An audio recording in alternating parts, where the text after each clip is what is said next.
Dipti Laurent joins me on the set to take us through what's been happening around the world in the papers, at least. Hi, Dipti. Hi, Jeannie. Lots of focus on that van attack in Toronto. That attack that left several people dead in Toronto on Monday. It is being treated as a deliberate act. This attack, though, was different for one reason, at least according to the Canadian news magazine Maclean's, which points out, I quote, "It's the one where the cop did not shoot and kill the assailant." Now, many papers are actually hailing that police officer, who so far has remained anonymous. At least according to this writer from the Toronto Star, that brave cop is at the top of the list of heroes from that day. Canadian officials, as of early Tuesday, had still not declared this attack a terrorist one. Yet for this writer, at least, she criticizes that fact, and you can read more about it in her article. Anyway, she says April 23rd will be the day that Torontonians are, quote, bonded in blood and tragedy. Another paper, the National Post, also hails the solidarity of Toronto residents, saying the deadly van attack cannot divide the city's most diverse neighborhood. Now, there's also been some focus from the Canadian papers on a completely different story, the lynching death of a Canadian man in Peru. It's a really curious case, Jeannie. Peru Reports, a website, says that 41-year-old Sebastian Woodruff was lynched by a mob in a small Peruvian village on the weekend. Now, this was in retaliation, allegedly, for him, again, killing Olivia Arevalo, an elderly shaman leader in the village. Woodruff had spent time with her studying hallucinogenic medicines, and really the story has shed light on the traditional justice methods used by remote villagers who say that Peruvian authorities are not prosecuting crimes against them. 2 suspects have been arrested over Woodruff's death, but as of yet, none for the shaman. All right, now to Bangladesh, where this Tuesday marks 5 years since the collapse of the Rana Plaza garment factory, and there's a focus on what's improved there since then. That's right. Over 1,100 people died 5 years ago when the Rana Plaza garment factory collapsed due to structural problems. The tragedy really shed light on the oppressive working conditions of those producing clothes for some of the richest and most famous fashion labels. The Dhaka Tribune explains that many of the Rana Plaza workers, like other victims before them, still haven't been compensated. This on top of the fact that many of them were their family's breadwinners, so they've essentially lost their sole income or sole source of income.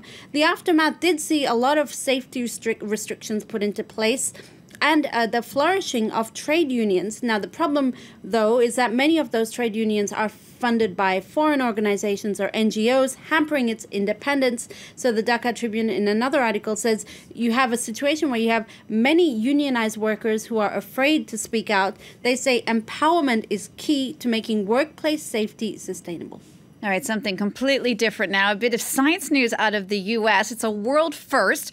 A veteran has been given the first successful, and I don't think I've ever said this on the air before, penis and scrotum transplant. That's right. It took 14 hours of surgery back in March. They've now announced that it was a success. This operation took place at the Johns Hopkins University in Baltimore.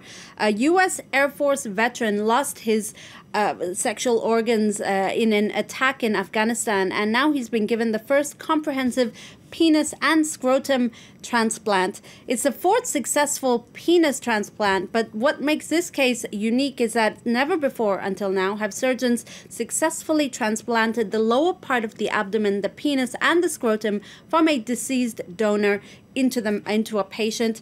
The transplant does offer hope for other vets who've suffered similar injuries in attacks while on duty. Now, interestingly, the testicles were not transplanted because this would have allowed him potentially to reproduce, but it would have raised a huge ethical question about him reproducing with the sperm of a deceased man. It's incredible stuff. All right, staying sort of with the theme, a quick reproduction, a quick word on the British royal baby. Well, we've been looking at the British front pages today. Obviously, all of them focusing on the new baby boy joining Prince William and Kate Middleton's family. Prince William's parenting job has just gotten a lot harder. He's in for thrice the worry. That's what the Daily Express says. Now, interestingly, while all of this was happening, while the baby was being born, little Princess Charlotte, who's now obviously the middle child, she actually made history because she became the first female royal not to lose her place in the line of succession to a younger male heir. This was thanks to a 2013 succession to the Crown Act,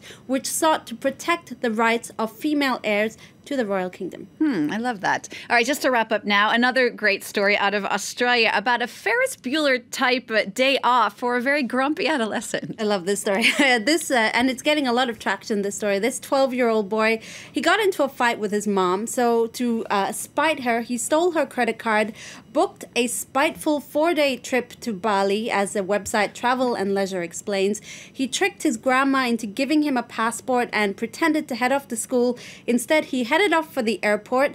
Once he was in Bali, he rented a motorbike. He had some beer, which apparently he said he didn't like very much. He only got caught out, obviously because the family raised the alert, but also because, like many people, he posted his pictures online and police were able to track him. His distraught family are obviously demanding answers about how a 12-year-old boy was able to get through security and customs. In any case, his mom will also have a hefty credit card bill that he racked up $8,000 in 4 days in Indonesia. Oh, he's going to be in trouble. Dipti, thank you so much for that look at the press review. Thanks to you for watching France 24. You can get a closer look at all the stories we were just talking about, of course, on our website. That address is france24.com.